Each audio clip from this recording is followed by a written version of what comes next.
Nowhere to go, nothing to do, stuck at home, bored? Really? How are you utilizing your time?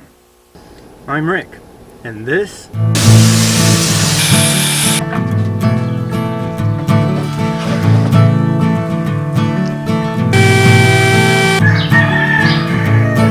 shut the heck up, you stinking boosters.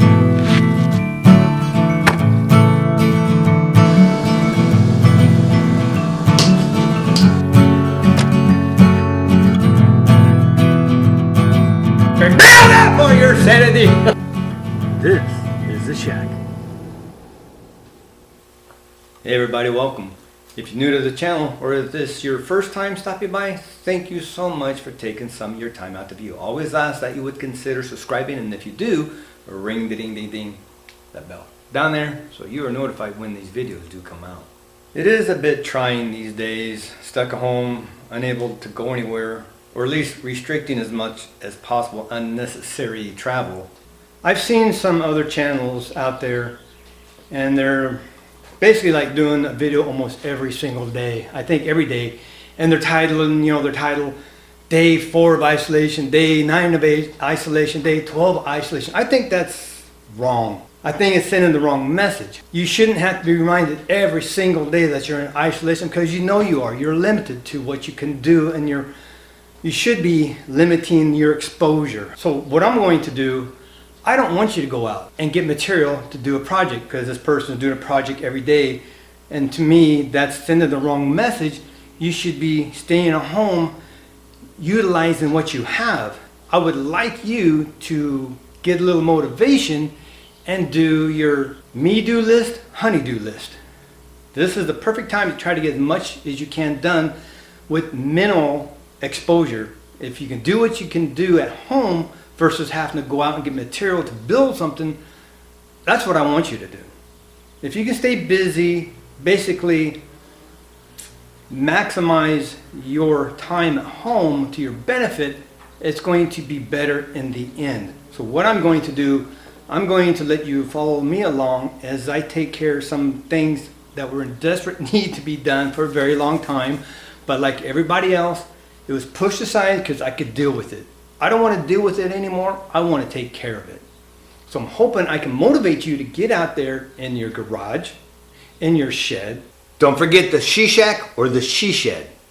In your container, storage container, wherever it is you have your shop, you work in, your getaway area, even your man cave if it's in your house. If there are little issues that may need to be fixed, may need to have some attention to, now is the time to do it. Perfect example.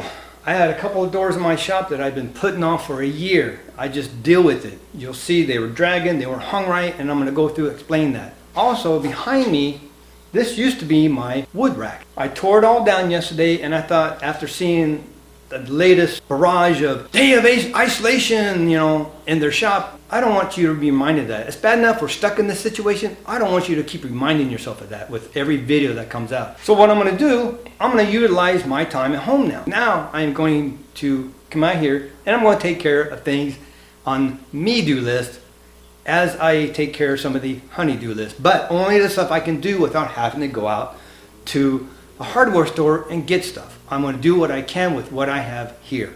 My intent with these next series of videos is to allow you to see me utilizing my time while I am stuck at home. I don't want you to spend all your day on YouTube. I want you to maybe see this, say, I got a few things out there I can do.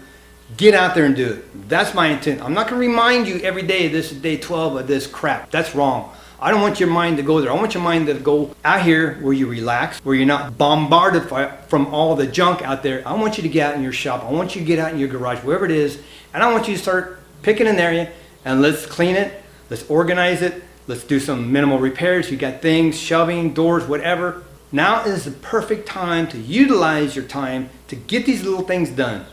So now we're just going to go out and we're going to make the best of our time and the situation we're in. So let's get to it. As I said earlier, I had a wood rack up here. That is my rolling cart. I built this when I built all those, and you see this rolls out. You look out here, That's all the wood. That's all the wood off my rack. Those are the racks themselves, and that's all the wood that was on it. So I'm taking advantage of these days that are nice. The problem was those racks were like right here, but they were down here, and the brackets were hitting the wood, so this wasn't even high enough. The brackets needed to be up a good 4 more inches. Also, I had one right here. Why I did that, I don't know. So I was having to reach between all the wood and stuff to get in here and turn my lights on and off. I had one there, and I had one here. I'm going to keep one there, but I'm going to raise it up 4 inches. I'm going to put one here. Going to bypass the one I had here, do another one here. Probably, I don't know if I'm going to go every 16.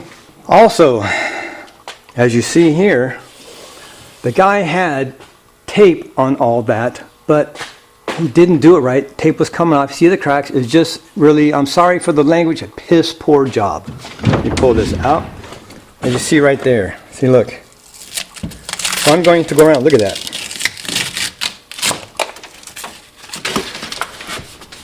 Look at that. So I got to fix all this, make sure it's solid, it doesn't vibrate, tear all this off. I'm going to retape this, clean this, I'm going to repair it, and then when it's all done, I'm going to paint this whole thing so I can put the racks back up here and restock it, set it up right. And that way it will be above my cart. It won't hit here. It's just one of the things that I didn't realize when I first built it, and then when I put the wood in, it was hidden. And I thought I had it up high enough, but I didn't. Now a little off from working on the wall here, I've had issues with the doors in my shop. Probably about the last year. I've just dealt with it. Again, this is the perfect time for the me-do list. These are things, issues that I've needed to take care of for quite a while, and I just kind of put it off because I don't know. I guess because I could deal with it. You know, it's not like I'm going in and out of 100 times a day. I come in, work, I may go in and out 4 or 5 times a day. It is a good time to take care of the little stuff. Now, the person who built this, as you saw, didn't do a good job. Cut corners, and basically I think just quickly did what he had to do prior to selling this place. When you install a door, I'm going to show you something real quickly. Look down here. You can see right here, the door would literally drag every time I opened and closed it. Those are the scratch marks from it dragging on the bottom down there. The reason that thing was dragging because the hinges had become loose and the door tilted, so it wasn't staying true or plumb. It had shifted. The reason it shifted, this is all that he had screwed into the door hinge, into the frame of the door. That is probably 3/4. That's not going to do nothing on the door. Talk about Mickey Mouse. Yeah, I'm sorry. He did a half-ass job. To rectify that, it was simple, but I just never got around to doing it. I took a 4-inch screw and I put it in right here. You see, these are all the short ones, which I am going to have to take out and add, but I don't have any at the moment. I want to put 1.5-inch screws in all those. This is a 4-inch screw. When you hang a door, you need a 4-inch screw in every single hinge. One right here. This is the frame of the door. Those screws are barely just getting into this wood here. So all it takes is the weight of the door and it'll flex that wood. That's only 3/4 inch thick wood. On the inside of here are at least 2, hopefully 3 2x4s for the studding, for your support, cripple stud, all that.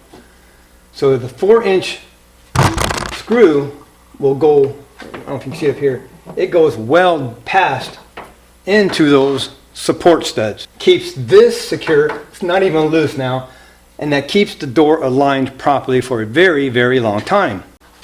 So now when I open it, opens, doesn't drag on the bottom at all. And when I go to shut it, perfect.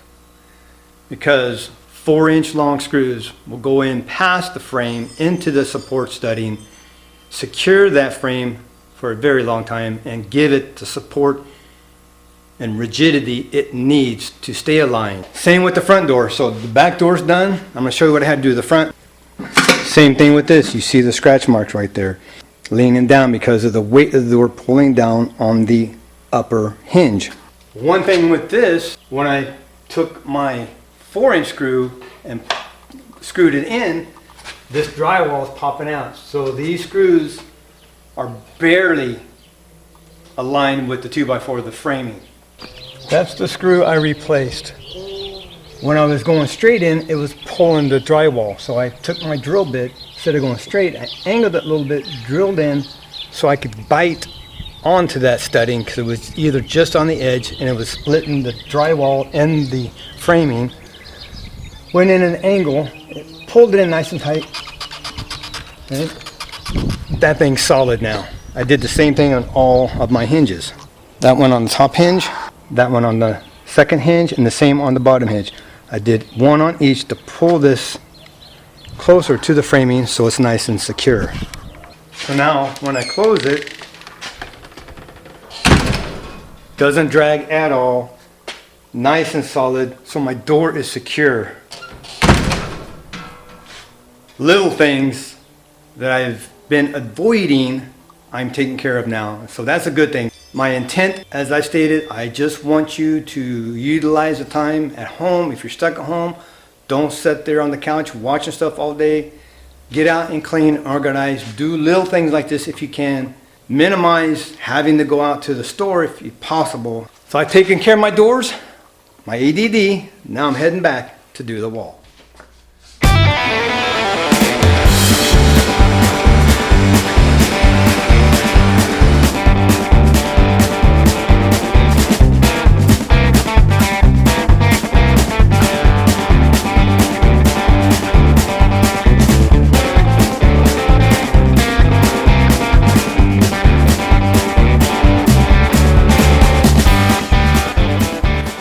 I got my mud, got it all thinned out a little bit. I don't want it real thick. And just attach these up real quick.